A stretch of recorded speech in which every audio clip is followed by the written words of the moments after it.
Notre invitée aujourd'hui nous reçoit sur sa terre de conquête, une bataille qu'elle entend mener tout au long de l'année 2015 pour ravir aux socialistes en décembre la région d'Île-de-France. Un combat qui la préserve pour un temps des combats d'hommes et de femmes qui minent sa famille politique. Un combat qui, s'il se termine par une victoire, fera peut-être de ce bureau une base arrière pour d'autres batailles. Ce bureau, c'est celui de Valérie Pécresse, ancienne ministre et chef de file de l'opposition à la région Île-de-France. Bonjour Valérie Pécresse. Bonjour. Merci de nous recevoir sur votre lieu de travail, en quelque sorte.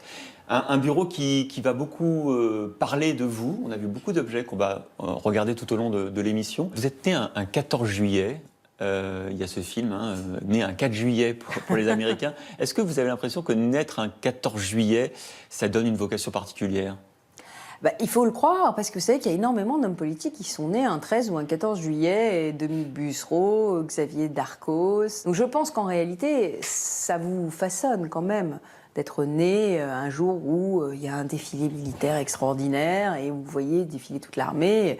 C'est vrai que j'ai toujours une petite larme pour la Légion étrangère. Alors je vous rassure, je ne croyais pas que les feux d'artifice étaient tirés pour moi. Mais j'ai failli m'appeler Marianne. Mon père voulait m'appeler Marianne. Ça aurait été un peu lourd peut-être. 14 juillet, Marianne, ça faisait beaucoup. Oui, mon père avait envie, mais ma mère a refusé. C'est les femmes qui gagnent chez nous. Il y a une seule photo d'un membre de votre famille, je ne parle pas des enfants, c'est votre grand-père. C'est pas innocent de mettre dans son bureau l'un des membres de sa famille. Pourquoi lui ? D'abord parce qu'il nous a quittés, donc c'est celui qui nous a quittés. Je n'ai pas mis des photos de mes parents, même s'ils ont aussi beaucoup compté pour moi. Mais, il y a un livre de votre père universitaire dans la bibliothèque, j'ai vu. Oh là là, vous avez un regard affûté. Non, j'ai mis mon grand-père parce qu'il m'a énormément marqué. C'était dans la famille celui qui était certainement le plus passionné de politique, et en même temps, c'était un médecin de l'âme, c'était un grand psychiatre. Et aussi un grand résistant. Donc je pense que son histoire personnelle m'a beaucoup frappée. Et je pense que quand j'étais petite, je voulais être psychiatre comme lui.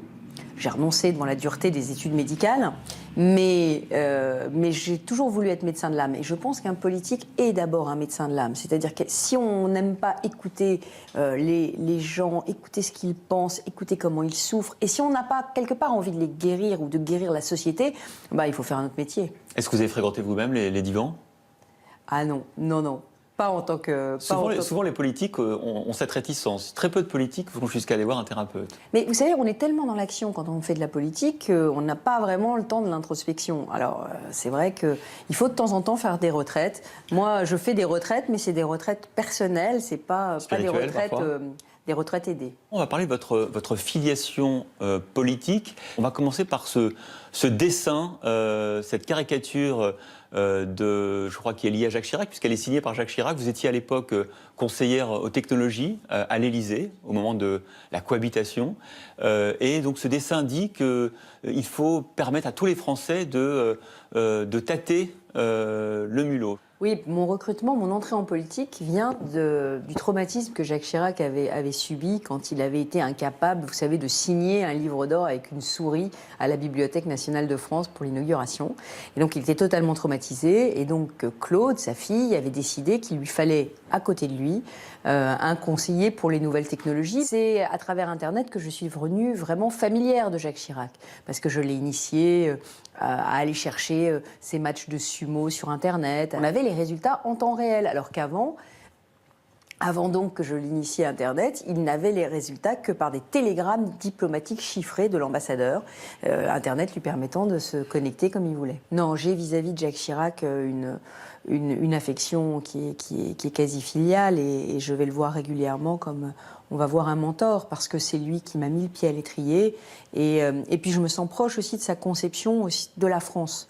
Je pense que le Chirac de la fracture sociale pourrait revenir aujourd'hui et s'apercevoir malheureusement que la société française est encore plus fracturée qu'elle ne l'était en 95. Alors justement, tout à l'heure, vous êtes arrivé dans ce bureau avec une pile de livres, et dans ces livres, je me suis permis de regarder, il y a justement le livre du sociologue Christophe Guilly sur la France périphérique. C'est un petit peu le livre de chevet des politiques depuis quelque temps.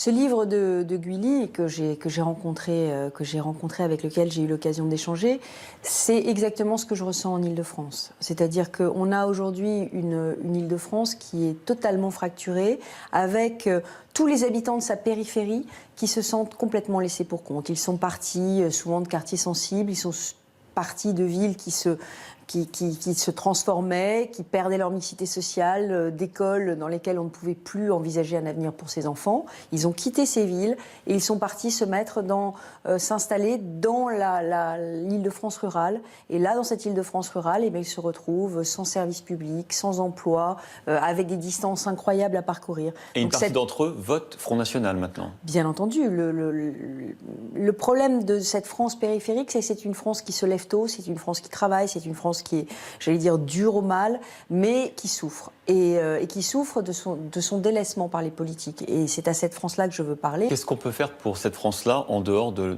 trouver des emplois pour tout le monde et donc de la croissance? Est-ce qu'il y a d'autres recettes?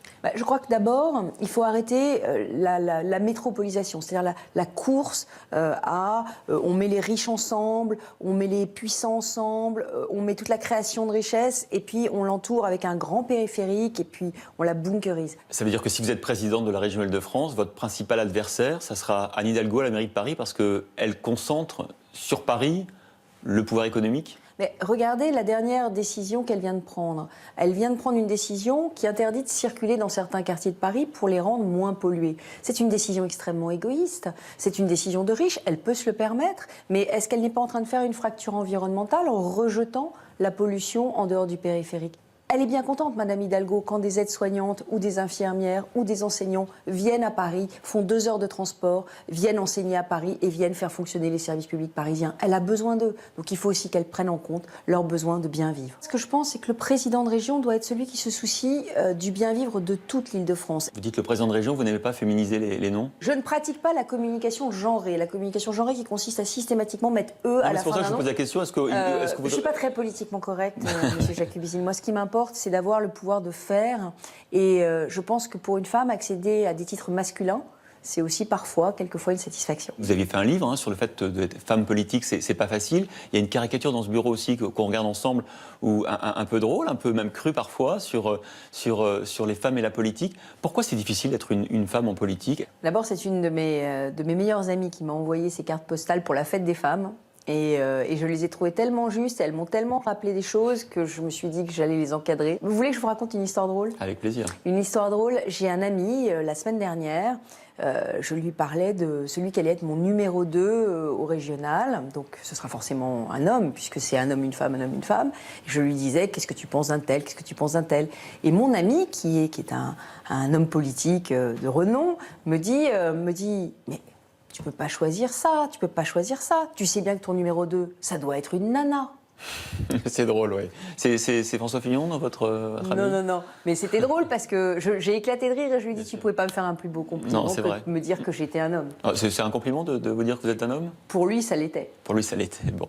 Autre référence politique. C'est un compliment inconscient, mais ça l'était. Alors, je ne sais pas si c'était lui qui vous a raconté cette histoire, mais Nicolas Sarkozy, qu'on voit sur cette photo en Inde, avec vous en 2008, un moment de complicité. Ça n'a pas toujours été le cas. Il n'a pas été tendre avec vous, Nicolas Sarkozy. Et pourtant, vous avez voté pour lui, pour la présidence de l'UMP. Vous n'êtes pas rancunière?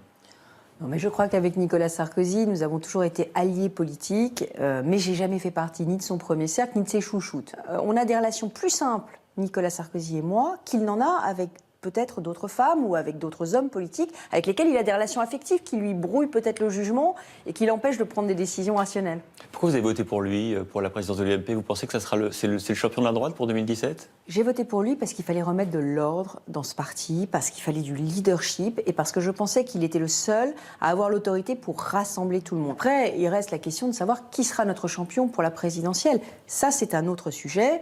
Il n'y a pas le risque qu'un cadre comme Bruno Le Maire, pour qui vous n'avez pas voté à la présidence, justement, fasse obstacle à ce retour? Moi, je suis très proche de Bruno sur un certain nombre d'idées qu'il porte et je pense qu'il a incarné... Vous en avez voulu que vous n'ayez pas voté pour la Ligue? Ah non, Bruno me soutient à fond, y compris pour ce défi des régionales. Il a compris mon raisonnement. Mon raisonnement était qu'il incarne le renouveau, mais il n'aurait pas eu la carrure nécessaire pour rassembler tout le monde dans l'UMP. Alors vous parlez du renouvellement, c'est vrai que c'est intéressant sur les régionales, vous allez être candidate, il y aura aussi Laurent Wauquiez qui sera candidat, Xavier Bertrand qui sera candidat. Pour tous ces cadres dont vous êtes, le combat régional, c'est le combat d'une vie ou bien est-ce que c'est une étape, un tremplin pour la suite ? Aujourd'hui, c'est vraiment le combat, j'allais dire, de ma décennie. Ça fait 10 ans que je suis à la région, ça fait vraiment 4 ans que je la parcours dans tous les sens. Cette région, c'est ma passion. Je sais comment je peux la faire vivre, je sais comment je peux la dynamiser, je peux la réveiller. On a Londres, on a Barcelone, on a Munich, qui sont aujourd'hui des rivales. On doit les surclasser. On est Paris, on est les meilleurs. Une photo avec François Fillon, je crois que c'est dans un camp de réfugiés chrétiens en Irak. François Fillon, il a encore un avenir politique ? François Fillon, c'est l'homme politique qui travaille le plus aujourd'hui sur le projet qui sauvera la France. Et moi, je suis avec beaucoup d'intérêt tous ces travaux. Je l'ai soutenu sur ces réformes de compétitivité. Vous savez que je pense que l'esprit de réforme doit souffler sur la politique française. Et en même temps, l'esprit de responsabilité. Je pense que sur le droit du travail, je pense que sur l'âge de la retraite, je pense que sur... Vous savez, le travail, c'est ce qui va nous permettre de travailler un peu plus, travailler un peu mieux. C'est ce qui va nous permettre de nous redresser, j'en suis certaine. Quand vous avez été ministre des universités, vous avez été à l'origine de cette grande réforme sur l'autonomie des universités. On voit cette photo. Ça vous a été offert justement, je crois, par un président d'université à l'époque. Voilà, mais c'est M. Bérézia, qui était l'ancien président communiste de l'université de Jussieu, Pierre et Marie Curie, qui m'a offert cette photo de Philippe Petit au moment où il y a eu 9 mois de manifestations, de blocage dans les facs. Il me l'a offerte et il m'a dit, voilà, vous êtes comme Philippe Petit entre les 2 tours du World Trade Center. Vous pouvez tomber ou vous pouvez passer. J'espère pour vous que vous allez passer. Et j'ai gardé toujours cette photo parce que pour moi, elle incarne exactement la difficulté de réformer dans notre pays. Ça passe ou ça passe pas. Et je me sens un peu, effectivement, funambule en politique. Ça m'est arrivé à de nombreuses reprises. Vous auriez pu faire autre chose que la politique. Et imaginons que vous perdiez ce combat de la région Île-de-France en décembre. Est-ce que vous seriez prête à tourner la page ? Oh, ce qui est sûr, c'est que si aujourd'hui, après tout ce que j'ai fait, tout ce dont je me suis nourrie, toutes les idées qu'on va mettre sur la table, si aujourd'hui les électeurs me disaient non, on n'a pas envie de vous à la tête de l'Île-de-France, c'est évident que ça me ferait beaucoup, beaucoup réfléchir et ça me ferait, je pense, ça me démotiverait pour ce combat parce que aussi à un moment il faut écouter les électeurs. S'ils n'ont pas envie, ils n'ont pas envie. Moi, je ne suis pas du tout du genre qui s'accroche. J'ai perdu cette élection régionale en 2010, mais je l'ai perdue parce que j'avais pas assez arpenté l'Île-de-France, parce que je m'étais pas assez nourrie de cette région, parce que j'ai commis un certain nombre d'erreurs, parce que j'étais ministre en même temps que candidate, enfin plein de choses. J'avais pas assez travaillé. Aujourd'hui, je pense que vraiment, je peux me battre pour cette région, je peux la rendre plus belle. Et si j'arrive pas à convaincre les électeurs aujourd'hui, je pense que j'y arriverai jamais. Donc aujourd'hui, c'est effectivement mon dernier combat régional. Peut-être pas mon dernier combat politique, mais c'est certainement, en tout cas, je vais mettre tout sur la table.